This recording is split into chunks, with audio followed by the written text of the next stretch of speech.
Assalamualaikum warahmatullahi wabarakatuh. Perkenalkan, nama saya Abdullah Ramdhani, nomor presensi 1. Perkenalkan, nama saya Anggreni Belia Putri Mulyani, nomor absensi 3. Perkenalkan, nama saya Laila Uli Latifah, absen 10. Perkenalkan, nama saya Umi Kafia, absen 31. Perkenalkan, nama saya Yuni Anissa, absen 35. Kami dari kelompok 3 ingin mempresentasikan hasil diskusi kami. Di sini kami akan membahas tentang membangun sikap selektif dalam menghadapi kemajuan iptek. Sikap tanggung jawab dalam menghadapi perkembangan iptek. Upaya yang dapat kita lakukan untuk mencegah pengaruh kemajuan iptek yang pertama adalah melaksanakan pendidikan yang berkualitas. Dengan adanya pendidikan yang berkualitas dan baik, diharapkan generasi muda dapat memanfaatkan ilmu dengan sebaik-baiknya. Dampak negatif perkembangan iptek yang terjadi karena masyarakat tidak memiliki kemampuan untuk memanfaatkan wawasan dan pengetahuan yang luas mengenai kemajuan iptek. Yang kedua, meningkatkan kualitas diri dan kepribadian bangsa. Bangsa Indonesia perlu memperkuat kepribadian dan jati diri bangsa sehingga identitas bangsa tetap bertahan di tengah kemajuan iptek. Yang ketiga, meningkatkan pemahaman agama.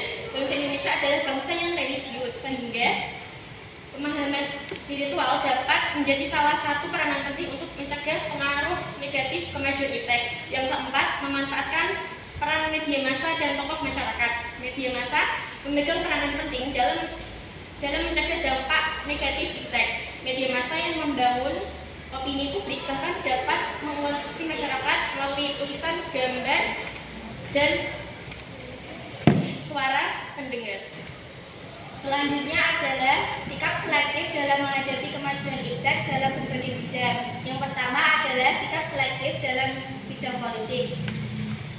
Yang pertama adalah menempatkan supremasi hukum, artinya menempatkan atau memposisikan hukum sebagai posisi yang pertama. Yang kedua adalah memperkuat posisi Indonesia dalam kancah bidang politik internasional. Yang ketiga adalah mengembangkan demokratisasi dalam segala bidang. Yang keempat adalah menghidupkan partisipasi masyarakat dalam berbagai bidang politik. Yang kelima adalah mereformasi lembaga-lembaga politik agar menjalankan tugasnya sebagaimana mestinya. Yang keenam adalah meningkatkan atau menegakkan pemerintah yang bersih dan berwibawa. Selanjutnya adalah sikap selektif dalam bidang ekonomi. Yang pertama yang kita lakukan adalah menciptakan dan mendukung berkembangnya ekonomi kerakyatan. Yang kedua adalah mencintai atau menggunakan produk-produk dalam barang lokal di dalam negeri. Yang ketiga adalah berpartisipasi meningkatkan komoditas ekonomi. Yang keempat adalah prioritas menghidupkan pertanian.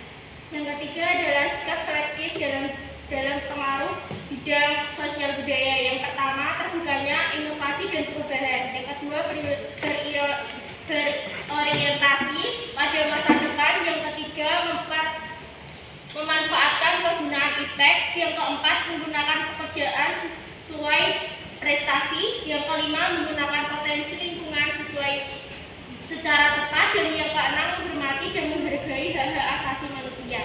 Yang keempat yaitu sikap selektif terhadap kemajuan iptek di bidang pendidikan. Yang pertama, menggunakan teknologi demi perkembangan pendidikan. Yang kedua, menghormati guru dan anggota sekolah. Yang ketiga, belajar dengan rajin dan giat. Yang keempat, membatasi diri dengan perkembangan teknologi. Yang kelima, mematuhi tata tertib sekolah. Kelima, sikap selektif terhadap pengaruh kemajuan iptek di bidang pertahanan dan keamanan. Bentuk contoh dari sikap selektif dalam menghadapi perkembangan kemajuan iptek di bidang pertahanan dan keamanan yaitu 1. Menjaga keamanan dan ketertiban dalam berbagai lingkungan baik di sekolah maupun di masyarakat. 2. Memperkuat rasa persatuan dan kesatuan bangsa. 3. Menumbuhkan semangat nasionalisme yang tangguh. 4. Mewujudkan supremasi hukum dengan menerapkan dan menegakkan Hukum dalam arti sebenar-benarnya dan seadil-adilnya. Kelima, selektif terhadap pengaruh globalisasi di bidang politik, ekonomi, ideologi, sosial budaya, dan bangsa. Membangun sikap waspada terhadap hoax dan ujaran kebencian. Hoax adalah berita bohong, berita tidak bersumber, atau informasi yang sengaja disesatkan atau dijual dari kebenaran. Mempengaruhi seseorang melalui sebuah gambar yang dapat memunculkan rasa takut dan ancaman sehingga menimbulkan reaksi menyerang.